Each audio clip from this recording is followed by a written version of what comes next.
Yes, currently is one of the most famous women in Britain, with tabloid headlines devoted to her almost daily and a reality show following her every movement. It's true to say the British public can't get enough of her. But how much of it is the truth? Here to put the record straight, please welcome Katie Price. Woo! Hello, hello, hello. Hello.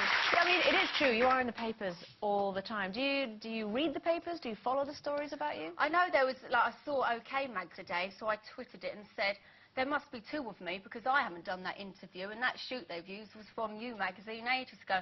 Honestly, I haven't done interviews or a shoot for about 14 months for any magazine, and they just make up questions. And I think now they've got the book, they're making up the answers. Ah, OK. I haven't at all, but you'd think it, because I'm in them every week. I must admit, I mean, I would have thought that, judging by the magazines that you see. This is the book you're talking about, Katie Price, You Only Live Once. You may only live once, but you've managed to fill 4 books so far. That's pretty good going. I've started on my next one already, because every 2 years. No, yeah, it's like a diary I do. Years. Oh, right. I don't know why they call it autobiography, because of course it's not. They should call it the diary, really. So is this done like a diary, then? It's not done like a diary, but there's so much that happens that it just starts off, finishes off, you know, from the last one. Yeah. No, you cover how you got together with Alex. Yeah. Which is lovely. How There's is lots Alex? in there, actually. That's from when I had Princess all the way up to the wedding blessing, so it's quite current. Yeah. Is Alex quite happy about you writing about him and stuff? Is he supportive of it all? John, we don't really talk work, and he's read it. You don't talk? Not about work. Oh. We don't really talk. No, I mean not about work. I wouldn't talk very much if I was married to Alex. There you go. Well, you've met him, so. I have, yeah. But no, well, I haven't really gone into proper detail. Yeah. About it's a really, one of the things I found interesting about it, because I don't know if, because I Twitter as well, and last night I put it, sitting in bed, Steve is listening to the football on the radio and reading The Sun, and I'm reading your book and twittering.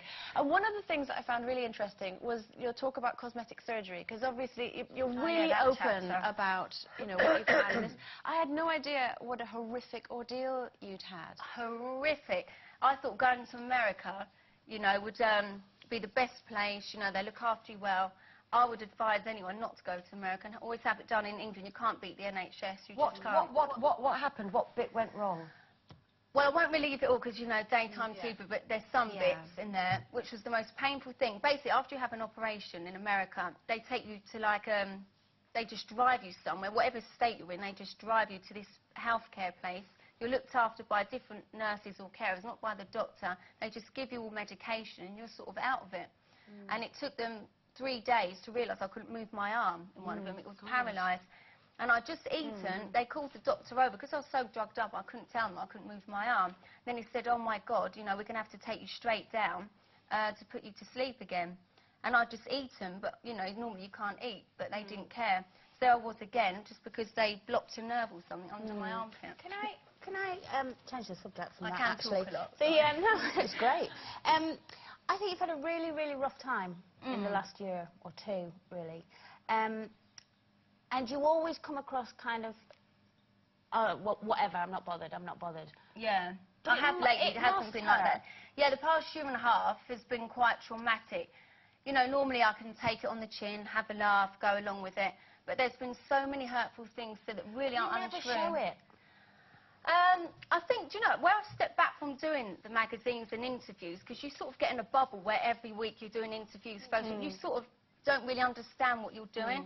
Where I've stepped back from it and actually look at what's been written and said about me, I'm like, oh my God, I'm glad I'm actually not doing it, not retaliating. And so it's given me time to actually get the feelings from it. It's just not nice. You understand what I mean? Yeah, like, of course. Yeah, it sort of has hit me more to make me think, you know, it's not all about magazines, photo shoots. I am a human being. I have got a life, you know. Did you think that you are more willing to appear a little bit softer? Because we saw you cry on the Piers Morgan interview that you did, and I think that changed people's perception of you because we seem to see the real Katie. Is that something that you're aware of? Or? Yeah, I mean, hopefully the reality show that I do shows a different side to me. I mean, I'm a proper Gemini where I keep feelings in. I mean, I do cry. And, you know, like I say, the past year and a half has been really traumatic for me.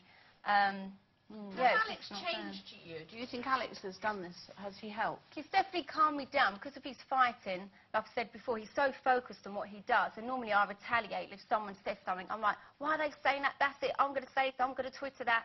And he's like, Kate, think about it first. And other people around me would be like, don't give it to them. Don't give them like headlines. So I'm like, yeah, you're right. You trust him, don't you? You trust him a lot. Yes, and I've got a good team of people around me to just calm me down now. And I've just believed it's not all about the fame, fortune, you know. I have got a life behind it as well. And it must be really frightening. Sorry, but it must be really frightening for men to meet you. I don't go out, you know, I'm a recluse. Honestly, I watch your show when I'm at home. I don't work every day. This morning, Jeremy Kyle, that is my routine in the morning. Honestly, I'm a recluse, and people think I go out all the time. I saw you a few weeks ago at a party. And we did go out. We did, at the party. And you as well. But honestly, I'm like everyone else. I like my drama series that are on the telly. You know, as soon as I'm home, I'm with the kids. I'm out riding my horses when I'm not at work, when literally every day. And that's it. And also quite boring, so I don't go out anywhere. Katie, you touched on, you know, obviously feeling quite emotional at the moment. Very quickly. How's the IVF treatment going? Obviously, I had two of it, ICSI we had, and it didn't work. So I'm going to give my body a bit of a rest because you have to wait 2 months before the next one, which I did. And, you know, your hormones are up and down. It's quite draining, isn't it? Very. And, you know, I don't like needles, injecting myself. I'm like that. Oh, I can't do it. But, yeah, it didn't work, so we'll just have to see what happens. Because my body now, I just want to give it a rest. And, I mean, many couples have gone through this and have spoken about how difficult it is as a couple. Are you and Alex all right with it all? It'd be more tougher on Alex, I think, because I've already had 3 kids. It must go through his mind. Well, she's had 3 kids, is it me? And then in my mind, I think, oh, my God, because of all this stress the past year and a half, has that made my body think, hang on, I'm not ready to give you baby because you're so stressed and, you know. So I don't know the answer. It's a mixture of everything. Yeah, Plenty of time anyway, though. You're still both so young. Yeah, but I want so many kids. I've got 3 you can have. Yeah, you need to just chill out. I do. I ride my horses. Honestly, my life at the moment Don't speak to me about is horses. Don't speak to me about horses. It is horses and kids and then a bit of work. Brilliant. Yeah. In that order. How lovely. Well, maybe kids first. Kids first. Yeah. Katie, it's lovely to see you. Best Thank of luck with the you. book as well. Thank and you with the very new much. one, of course, Thank that you're you. writing. Katie Price, everyone. Woo!